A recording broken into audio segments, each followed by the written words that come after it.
একদম নরম ছানার কোপ্তা বানিয়ে ছানার ডালনার রেসিপি আজ আপনাদের সাথে শেয়ার করব। এই ছানার ডালনাটা বানানোর জন্য 1 লিটার দুধকে গরম করতে বসিয়ে দেওয়া হয়েছে। দুধটা যতক্ষণ না ফুটে উঠছে ততক্ষণ একটু অপেক্ষা করতে হবে। নমস্কার, সেনগুপ্তাস হোম কিচেনে আরও একবার আপনাদের স্বাগত জানাই। দুধটা ফুটে উঠলেই গ্যাসের ফ্লেমটাকে মিডিয়ামে করে দুধটার ছানা কেটে নিতে হবে। আমরা এখানে লেবু দিয়ে ছানাটা কাটাচ্ছি, আপনারা চাইলেই ভিনিগার দিয়ে কাটাতে পারেন। তবে আমাদের বাড়িতে যখনই ছানা কেটে তরকারি রান্না হয় তখন লেবু দিয়েই কাটানো হয়, এতে ছানার মধ্যে লেবুর একটা খুব সুন্দর গন্ধ বেরোয়। এবার দুধটা কাটানো হয়ে গেছে, খুব সুন্দরভাবে দেখুন জলটা আলাদা হয়ে গেছে। এবার এটাকে একটা পাতলা সুতির কাপড়ের মধ্যে ছেঁকে কিছুটা জল দিয়ে ছানাটাকে খুব ভালো করে ধুয়ে নিতে হবে। ছানাটাকে ধুয়ে নিলে এক তো ছানার মধ্যে যে টক ভাবটা সেটা একটু কমে যাবে, আর ছানাটা তাড়াতাড়ি ঠান্ডাও হয়ে যাবে। এবার জলটাকে খুব ভালো করে নিংড়ে নিয়ে একটা থালার মধ্যে ছানাটাকে ঢেলে ওটাকে ছড়িয়ে দিয়ে একটু ঠান্ডা করে নিতে হবে। ওটা কিছুটা ঠান্ডা হয়ে গেলে এবার ওটাকে হাত দিয়ে গুঁড়ো গুঁড়ো করে নিতে হবে। তারপর খুব ভালো করে ওটাকে মাখতে হবে। ছানাটা মাখতে মাখতে যখন বেশ স্মুথ হয়ে যাবে আর একটা তেলতেলে ভাব হয়ে যাবে তখন বুঝতে হবে ছানাটা খুব ভালোভাবে মাখা হয়ে গেছে। এবার ওর মধ্যে এক এক করে মশলাগুলোকে অ্যাড করতে হবে। প্রথমেই 1/2 চা চামচ লঙ্কা বাটা, 1/4 টিস্পুন জিরে গুঁড়ো, 1/4 টিস্পুন কাশ্মীরি লাল লঙ্কার গুঁড়ো, অল্প একটু নুন, 1/2 চা চামচ চিনি দিয়ে খুব ভালো করে মেখে নিতে হবে। এবার এর মধ্যে 1/2 চা চামচ আদা বাটা, আর ময়দা দিলেও হয় না দিলেও চলে, তবে ময়দা দিলে বড়াগুলো ভেঙে যায় না, তাই জন্য 1/2 চা চামচ মতো ময়দা দিয়ে খুব ভালো করে আবারও মেখে নিতে হবে। ময়দাটা কিন্তু খুব সামান্যই দেবেন। এবার খুব ভালো করে মেখে এগুলো আপনারা নিজেদের পছন্দ মতো শেপ দিতে পারেন। মা এখানে গোল গোল চ্যাপ্টা চ্যাপ্টা শেপ দিয়েছে। একটু ছোট ছোটোই রাখার চেষ্টা করবেন, কারণ ঝোলে দিলে এগুলো আবার একটু বড় হয়ে যায়। এবার একটা ফ্রাইং প্যান গরম করে ওর মধ্যে বড়াগুলো ভাজার জন্য সর্ষের তেল দিয়ে দিতে হবে। তেলটা একটু গরম হয়ে গেলে ওর মধ্যে বড়াগুলোকে দিয়ে দিতে হবে, আর গ্যাসের ফ্লেমটাকে মিডিয়ামে রেখে একটা পিঠ কিছুক্ষণ ভাজার জন্য অপেক্ষা করতে হবে। প্রথমেই খুন্তি দেবেন না, 30 সেকেন্ড মতো অপেক্ষা করে একটা পিঠ একটু লালচে রং ধরলে তখন খুন্তি দিয়ে খুব সাবধানে উল্টে দেবেন। এই সময় বড়াগুলো খুব নরম থাকে, তাই খুন্তি দিয়ে উল্টানোর সময় খুব সাবধানে উল্টাবেন।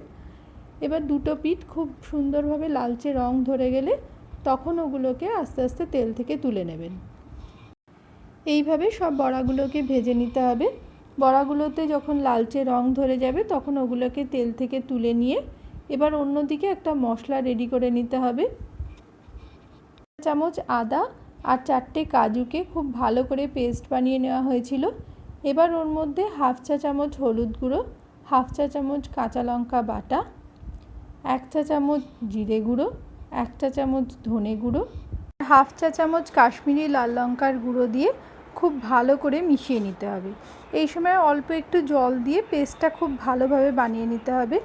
এর মধ্যে ঝাল লঙ্কার গুঁড়ো দেওয়া হবে না, তার কারণ ছানার ডালনায় খুব একটা ঝাল হলে ভালো লাগে না।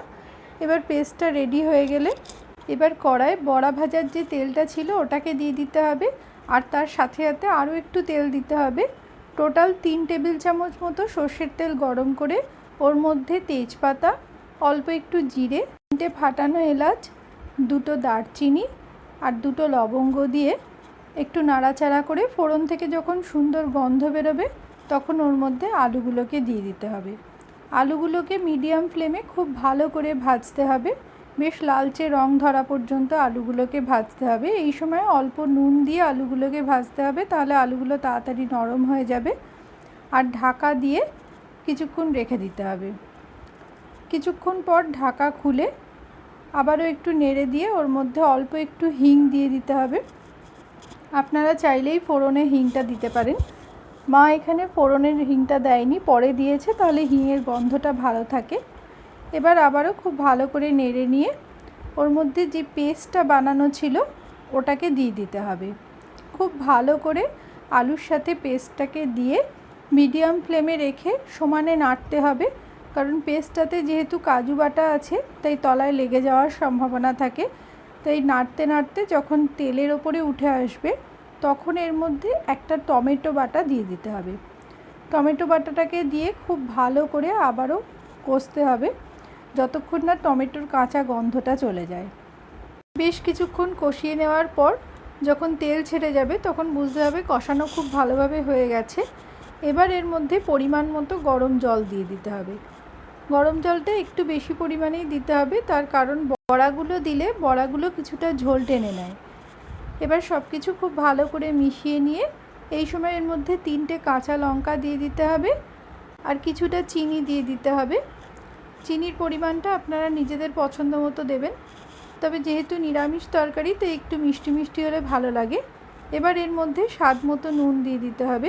যেহেতু আলু ভাজার সময় নুন দেওয়া হয়েছিল তাই নুনটা একটু বুঝে দিতে হবে। সব কিছু খুব ভালো করে মিশিয়ে নিয়ে আবারও চাপা দিয়ে রেখে দিতে হবে যতক্ষণ না আলুগুলো সেদ্ধ হয়ে যায়। 5 মিনিট মতো পর ঢাকা খুলে দেখে নিতে হবে আলুগুলো সেদ্ধ হয়ে গেছে কিনা।